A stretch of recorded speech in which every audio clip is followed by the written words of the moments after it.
Gridiron fans were finally getting into the nitty-gritty of championship season. If Alexander, Nelsonville, York, and Sheridan want to stay alive, the time is now. And the next stop for Fan of the Week was in Logan. It's all up next.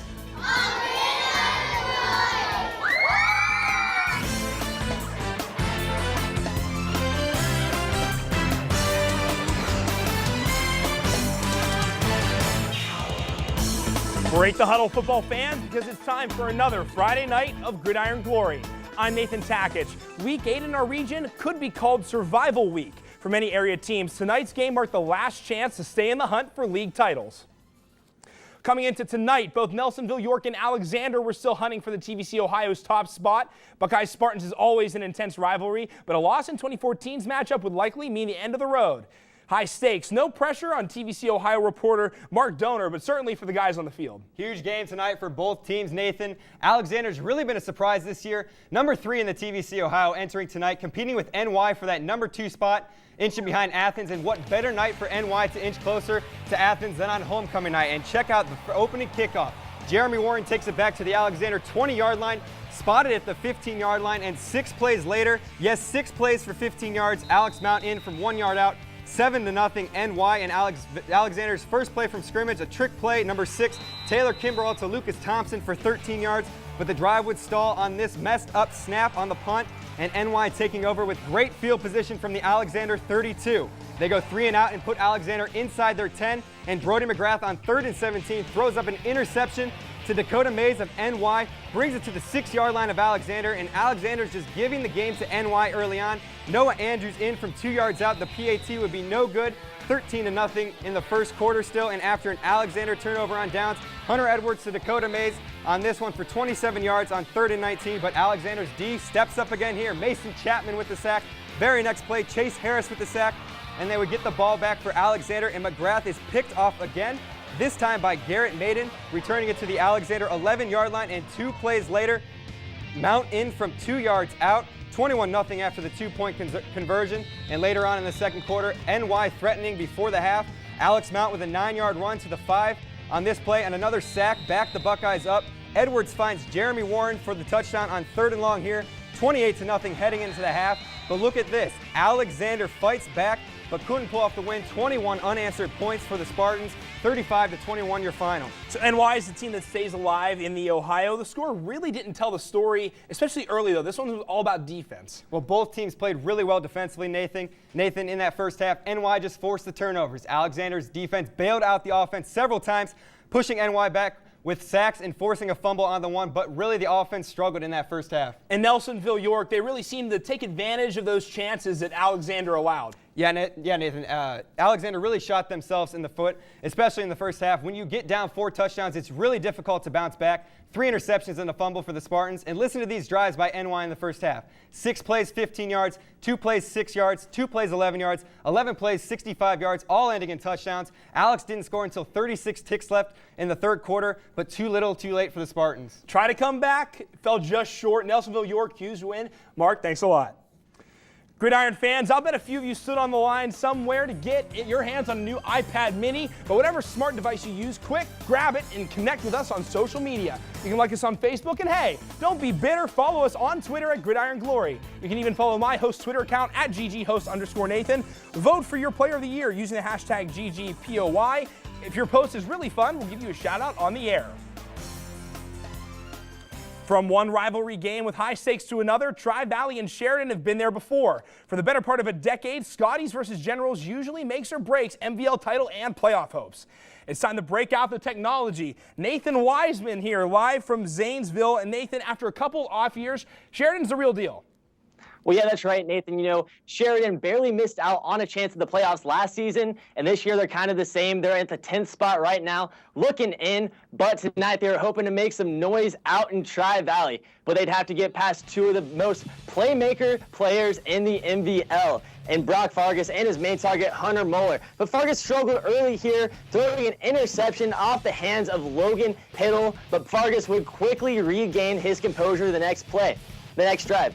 He throws a Hail Mary of a pass to Colin Slobodan for 66 yards down to the 18-yard line, and that would set up, who else? Logan Bash, 4-yard touchdown, 7-0 Scotties in the first quarter, 6 minutes left there.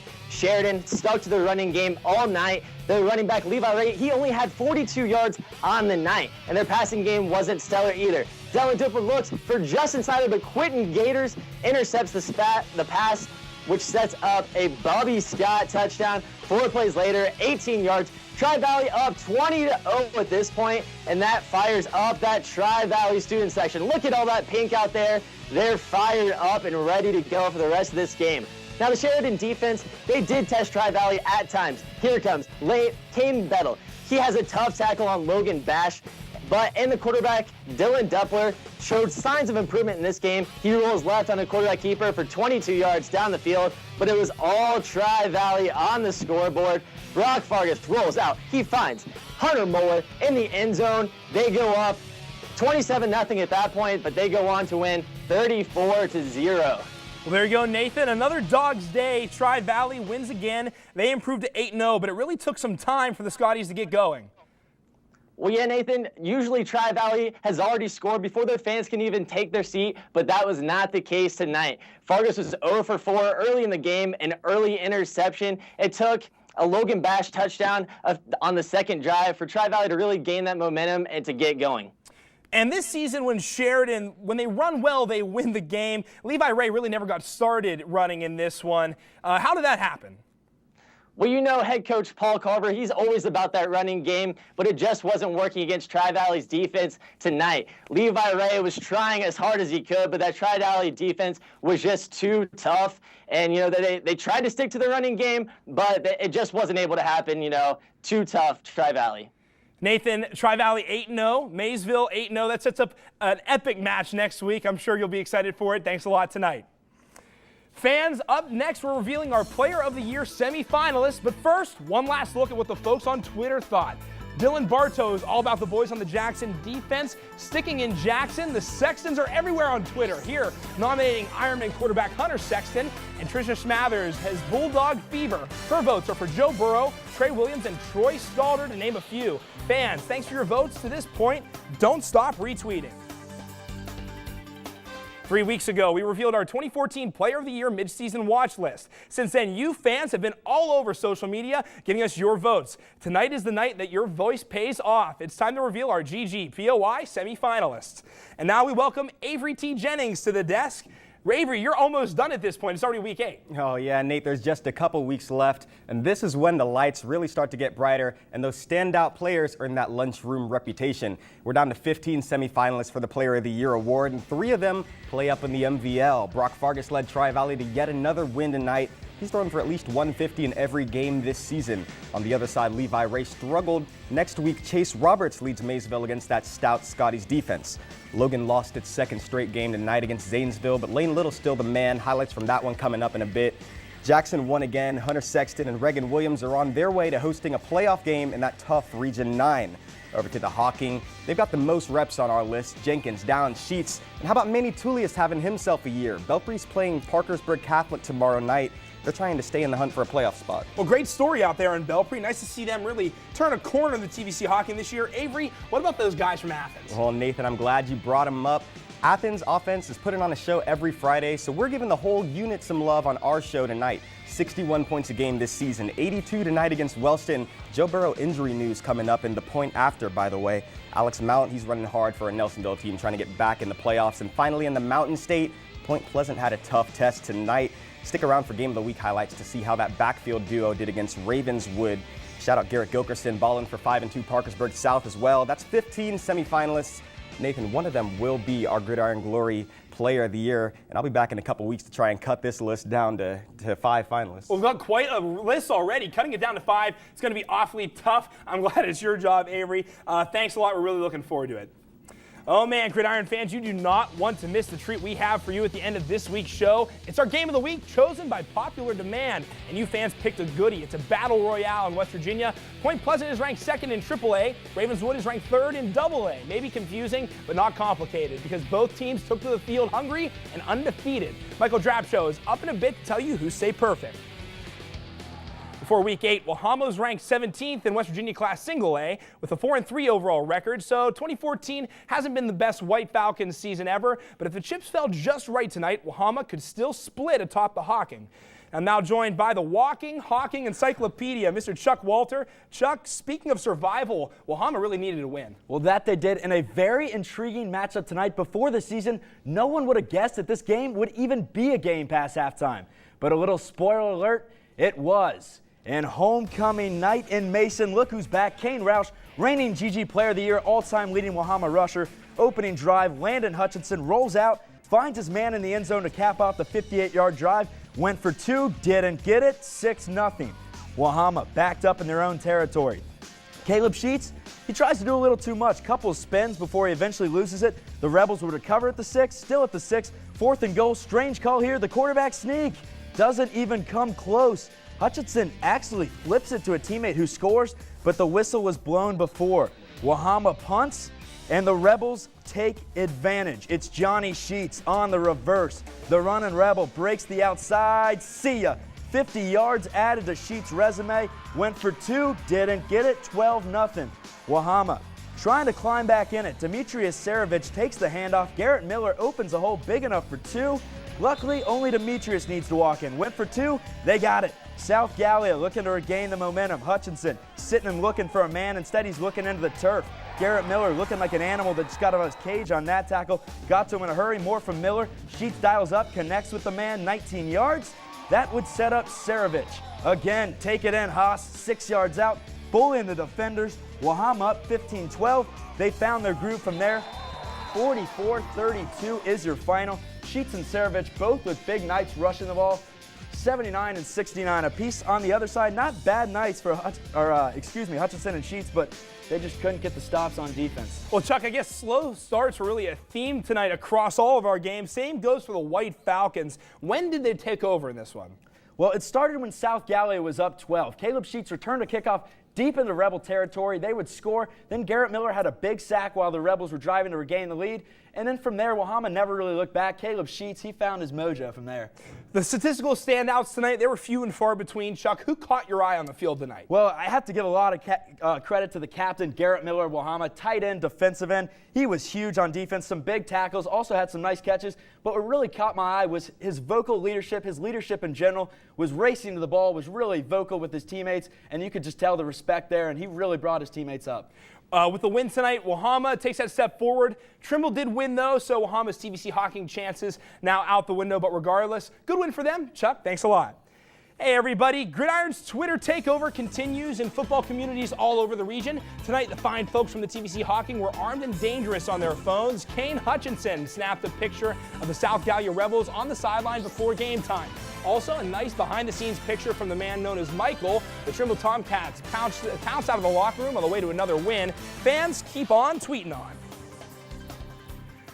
The football season flies by so fast that it really feels like we spend the whole thing talking about playoff predictions. Well, as I speak, we're just 3 weeks away from round 1.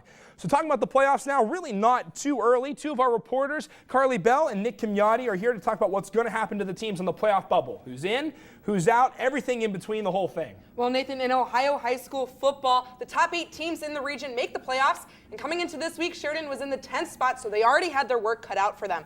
Now, with tonight's loss to Tri-Valley, their playoff hopes seem to be disappearing. And this is reminiscent of seasons before, where the Generals start off real hot, but they can't finish when they play those top NBL teams. It's an unfortunate loss for Sheridan, but Tri-Valley, they really needed this win as well, coming in undefeated, but they only sat at the number 6 spot in the region, so they couldn't afford a loss either. Not a shortage of games with major playoff implications this week. The Alexander Spartans, they were in the same boat against Nelsonville York tonight. Well, they came into this one 5-2 and 10th in the region, meaning that they would need a win tonight against Nelsonville York to stay in the hunt. However, just after NY trounced Alexander tonight, the Spartans' chances don't look too good. Now at 5-3, it looks like they'll drop to right around the number 12 or 13 spot in their region's rankings. And it doesn't help that Martins Ferry and other teams that were in front of Alexander were able to grab those W's tonight. And if the road didn't look rough already, just take a look at who the opponent is next week. Those undefeated Trimble Tomcats in Gloucester. Definitely not good for the Spartans. The NY win just makes it really harder for our next team, the Belpre Eagles. Now, just like Alexander, Belpre was 5-2 and 10th in their region coming into tonight. Now, looking at the rest of their schedule, the Eagles have a real shot to win the rest of their games and finish at 8-2. They can do that. I think they'll be able to slide in, but they can't afford another loss, Nick. If they're going to do that, they'll have to rely on Player of the Year candidate running back Manny Tullius. Entering the game tomorrow against Parkersburg Catholic, Tullius has put up ridiculous numbers so far this season. 967 yards and 11 touchdowns in the rushing game, along with 4 touchdowns in the return game as well. Now on to the final team we're talking about tonight, the South Gallia Rebels. Manny Tullius and Belpre, they were able to beat them 2 weeks ago, but they're still in the hunt.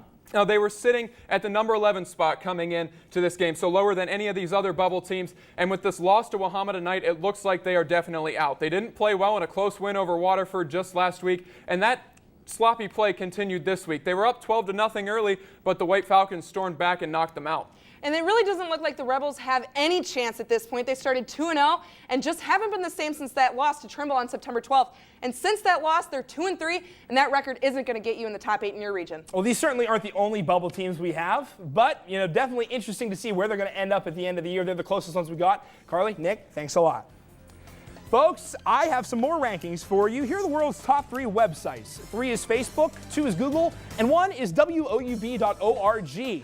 You might need to verify that yourselves, but at least that's how it is on my laptop, and for good reason. woub.org has all the best Gridiron content from Fridays and beyond. Full episodes of our show are online, plus features like rankings, previews, recaps, and much more. It's all online at woub.org/sports/gridiron.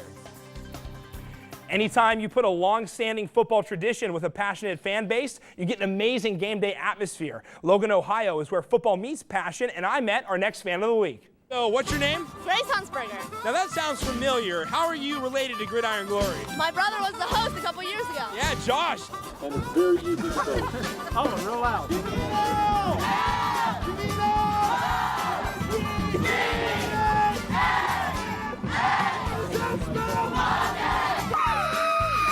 Okay, that's enough. We found the loudest person in our school for that. This is that. What's your name? Allison McNeil, Why do you want to be fan of the week?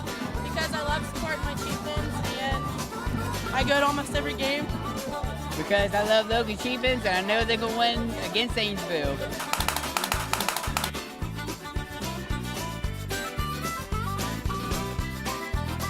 Let's go, Logan! Woo! Tonight I met Grace Huntsberger. She might be familiar to our show, and she looked like it because she took over for me as a fan of the week host. She did a pretty good job. That's why she herself is our fan of the week. It never fails. Fan of the week is awesome, especially in Logan. But after I left, it didn't take long for the Chieftain fans to get pretty serious. Logan is mathematically still alive, and big points were on the line against D2 Zanesville. SEOAL reporter Blaine Caraher is next. Blaine, Logan's last 2 games are winnable, so if there's any magic left, now's the time to use it. Well, exactly. The Chieftains have had trouble lighting a spark this season after facing some tough teams, and Zanesville was in the same boat going into tonight. So each team was in desperate need of a win. So cue the drum roll tonight in Logan for this nail-biter of a game. Now, Logan, they served up a prophetic first play. Flags were thrown due to an illegal formation. There were 7 penalties in the first half alone of this game. The Logan defense, they started off strong, holding Jeremiah Jones in the backfield. But then Derek Grandstaff, he went through the air on the same drive for 34 yards to his favorite receiver, Alessio Amato. Ooh, I like that name, Nathan. Absolutely, it's pretty cool. 7-0 late in the first here. Now Logan's drives, they're stalling, and Jones, he's going to manage to fall onto his own fumble to pick up a first down. And starting off the second half, Logan, they managed to swat away Grandstaff's pass. So the little Chieftain cheerleaders are amped. And Logan's defense prevails again when Grandstaff, he's going to toss one away. And Logan, they are going to pick up the ball, and they're going to manage to their first score on the game. It's all tied up here with 3 minutes left in the half. This is the loudest moment of Memorial Field on the night. Now the Blue Devils, they're not going down without a fight. Grandstaff, he's going to connect with Pettiford this time in the end zone with just seconds left in the second quarter. Big play there, really takes the wind out of Logan's sails. And now fast forward to the fourth quarter, Zanesville, they're going to lead 24-14, and Lane Little, he's going to launch a desperation pass, but it's going to fall right into the hands of his Blue Devil opponent. So now Logan, they're going to fall 24-14 tonight. Tough loss at home, and Lane Little, he just really could not produce on offense. You can see his yards there, not really what he's used to putting up, Nathan. Yeah, not really the crispest game ever. Got really a little bit sloppy in Logan on both sides of the ball. Well, exactly. Both Zanesville and Logan have struggled this season with unnecessary penalties, and it was evident from the first play of the game. Whoever managed to play the cleanest would come away with the win, and that's exactly what happened. Well, the crowd, the little cheerleaders, not really able to pump the Chieftains up quite enough, I guess. What went wrong for Logan? Well, you know, Logan, the squad, they were certainly happy to be home again, but quarterback Lane Little, he was having trouble connecting with his key receivers like Chance Cox and Isaiah Smith. And the key to Logan's offensive success relies on the mixture of McBride's ground game and Little's arm. And tonight, those things weren't meshing. Every week it seems like we hear that, Logan's better than their record shows. Quickly, why is their record 3-5 right now? Well, Logan, they really needed this win, and they played some tough teams. And now, being 3-5, it's going to be tough to bounce back, Nathan. Well, Blaine, great job tonight. Thank you very much. Hey, Gridiron fans, we had so many votes in our Game of the Week poll that we decided to do it again. The fate of the show is in your hands. You have all the power. Just hit us up on Facebook and Twitter at Gridiron Glory and on Instagram at WOUB Sports using the hashtag GridGlory. Your choices: the MVL's game of the season, Maysville and Tri-Valley. Also a solid Ironton team takes on Jackson, and Alexander Trimble square off. So go online and exercise the power of democracy. Another week means another chance to convert on the point after. As usual, we have 2 bonus games of coverage, so you fans can get your fill of football. If you want to convert going for 2, you need the perfect play. I have the perfect players on desk. Justin Holbrook is up next with a look at the SEOAL, but John Shamir gets us rolling with that game in the Plains tonight. Well, Nathan, the Wilson Warriors entered the game with a lot of spirit, and it showed on their first drive of their game. Unfortunately for the Warriors, that was the only time they found the end zone. On the other sideline, Athens suffered a scare halfway through the first half when quarterback Joe Burrow was knocked out of the game with a knee injury. He's not expected to miss any time, which is definitely encouraging for Athens. The injury left plenty of opportunities for Trey Williams to add to his State of Ohio leading 30 rushing touchdowns. Tonight he had 171 yards on only 14 carries and 5 touchdowns. To put that into perspective, Wilson only had 101 yards in the entire game. Not only was Williams leading the state in rushing touchdowns, but he also was 9th in rushing yards and 3rd in yards per carry among backs with a minimum of 10 carries a game coming into tonight's game. Forget Gridiron Glory Player of the Year, Trey Williams could win Offensive Player of the Year for the whole state of Ohio. But tonight, he led the Bulldogs to an 82-7 win over the Warriors. Sky's still blue, check. Sun's still rising, check. Athens still winning, check. Other than the Joe Burrow injury, pretty par for the course for them. Meanwhile, Justin, you saw a game that was a little bit tighter tonight in Vincent. Well, that's right, Nathan. We made the trip out to Warren for the first time this year against Gallia Academy to see if the Warriors could snap their 5-game losing streak. Now, in the first 12 minutes of play, the Blue Devils and Warriors combined for 8 penalties and 0 first downs. This quarter would be a sign of things to come as penalties haunted both teams this game. Now, Nathan, I can't remember the last time we've covered a game where both teams combined for more penalties than points, but that's exactly what happened tonight, with 30 flags thrown for over 230 yards. The Blue Devils were able to overcome their mental mistakes to score on a 27-yard touchdown pass from Cole Carter to Justin McClellan. And aside from this score, the defense was a big part of Gallia Academy's victory because they stopped Warren inside the 10-yard line 4 times. Now, despite 14 penalties and being without running backs Wes Gerald and Eli Miller, Gallia Academy remains unbeaten in the SEOAL and continue to prove that even an ugly victory still counts as a win. Well, guys, after week 8, Athens and Gallia Academy still have one thing in common: perfection in their league conference records. Not a bad Friday night for the folks in the Plains and in Gallipolis. Justin, John, thanks a lot. And Gridiron Faithful, tonight was the Friday of slow starts. That means the coaches were out in full force trying to get their guys pumped up. Our Instagram account caught a few of these moments, like Logan's coach Billy Burke asking for more out of his players, and Wahama's head coach Dave Barr was looking to light a fire under his players. It worked, and Wahama won. Fans, if you want to win, follow Gridiron Glory on Instagram at WOUB Sports. Point Pleasant has been as dominant as anyone in 2014. The Big Blacks have generated big wins every week, but the wins are far more impressive than their opponents' records, which average at about 2-4. Tonight's opponent, Ravenswood, 6-0 coming in. I know West Virginia reporter Michael Drabshaw was pumped for the battle of the unbeatens and Point's first real challenge. Well, Point Pleasant had absolutely rolled through the first 7 games of this season, but they had yet to face a team that had been as impressive as Ravenswood, who has outscored their opponents 290-100 this season.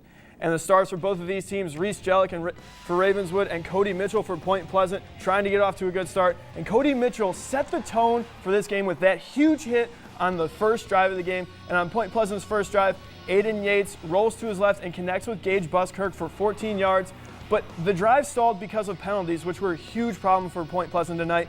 On the next possession for the Big Blacks, though, Yates finds some running room for a 37-yard touchdown to put Point Pleasant up 6-0. Reese Jellick, though, had a night of his own, and he picked up 21 yards on this touchdown to make it 7-6 Red Devils. And like I said, he had a huge night on Ravenswood's next drive. He rips off a 72-yard touchdown run, just beats everyone. And this seemed like it was going to be a huge momentum swing in the game. It felt like Ravenswood was going to take control. But the lead was short-lived as on the ensuing kickoff, John Peterson makes it happen for Point Pleasant. Finds some room on the outside and takes it to the house for a 78-yard touchdown. They tie it on a 2-point conversion at 14, and with the momentum rolling for Point Pleasant on the opening series of the second half, Aiden Yates doing what he did all night, making some guys miss in the open field and picking up 26 yards and takes it all the way down to the 2-yard line. And I know you've been waiting to hear his name all night, and there it is, Cody Mitchell. Scores make it 23-14 Point Pleasant, and that also broke the single-season touchdown record for Point Pleasant. Point Pleasant went on to win 37-20. Another game, another slow start, this time from Cody Mitchell. How did Point Pleasant pick it up in this one? Well, it really came down to Aiden Yates, who stepped up and led the offense. He made some big plays with both his arms and his legs, and he showed great poise, picked up 269 all-purpose yards and 2 passing touchdowns tonight. Tested, now proven winners. What does this W say about Point Pleasant's team? Well, Nathan, Point Pleasant is for real. You know, they hadn't faced any adversity up to this point, and they faced it tonight, and they responded. This is a championship caliber team because of both its talent and its mental toughness. Looking forward to see what they can do in the playoffs. Michael, thanks a lot. Making our show is like baking a cake. We take a bunch of great ingredients, the games, and put them all together to make a nice treat. Now it's time to put the best part on, the icing. Here are our top plays for week number 8. You just saw this one in the Point Pleasant Ravenswood game. Reese Jellick takes a handoff, breaks a tackle, and turns on the Jets. He is gone to the end zone, 72 yards out. Gets in there at the end, breaking one more tackle. More from that game coming up, but first, number 2, South Gallia at Wahama. Landon Hutchinson gives it to Johnny Sheets on the reverse.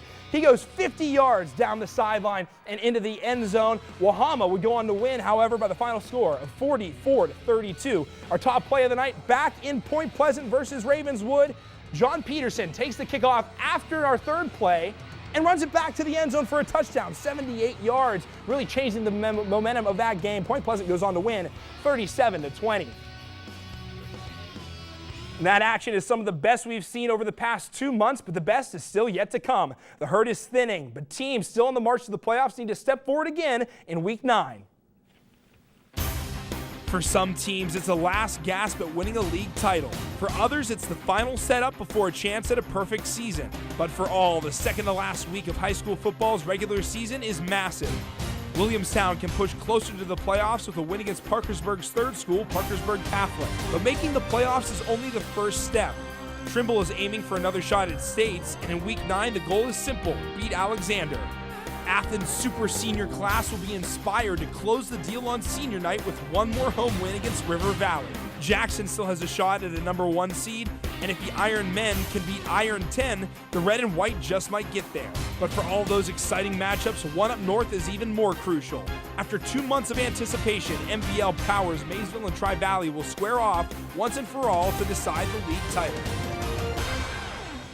That heavyweight bout in Dresden could be one of our games of the year, so I'm headed to Tri-Valley for Fan of the Week. Game of the Week? That's up in the air. Hit us up on social media with the hashtag GridGlory to cast your vote. Tune into our show again next Friday. And by the way, shout out to West Muskingum for their big win, first one since 2011. But until next Friday, I'm Nathan Takich, reminding you there's nothing better than Friday nights and Gridiron Glory.